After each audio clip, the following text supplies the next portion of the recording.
Charles Marino joins me now. He was a Secret Service special agent. He's also the author of the book titled Terrorists on the Border and in Our Country. Charles, good morning. Welcome. Morning, Nick. Charles, after listening to how the law enforcement officers on that roof described what had just happened, is it typical to have a lot of unanswered questions at this stage of the investigation? Absolutely. One interesting thing, though, that we should pay attention to, because there's been a lot of discussion about the Secret Service and state and local law enforcement not being on the same page about this individual, his whereabouts, the fact that he had seen and then gone missing, couldn't be found again. They are all talking about the same person, which tells me there was a sharing of information that occurred here prior to the shooting incident. You can hear that in the conversation where the agent says to the officers, "Is this the guy?"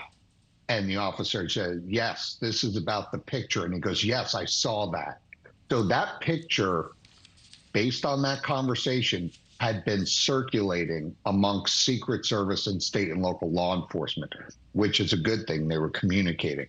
The bad thing that you hear in there is that, yes, one of the snipers saw this individual on his bike with the backpack. He puts the backpack down and they lose track of him.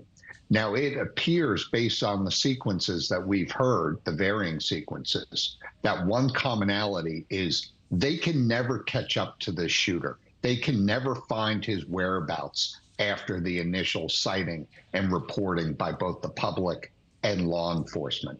Charles, why is that? With so many eyes having seen this guy, why was it so hard to then locate him? Yeah, this is the million-dollar question. Why was it so hard to track him down for what's called a protective intelligence investigation, to confirm his identity, his whereabouts, why he's there, the items that he may be carrying in that backpack?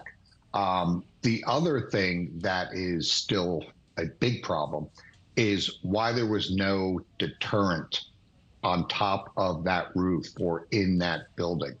This individual had an idea that he was going to be able to make it up on this roof and carry out exactly what he did based on what he was seeing in that building. And Charles, do you also believe in this situation that he had not scaled maybe that roof for the first time? Is it possible that that information would come forward as well? Or do you think he just took it by chance that, you know what, this is a roof I think I can make it on top of, I'll find an air duct and I'll scale that air duct? Or do you think he had actually tried it before?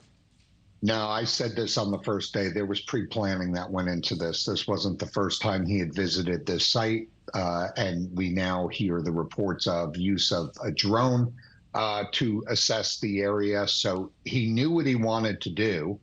He knew the best place to do it, which was this elevated threat on this building with a direct line of sight of the former president.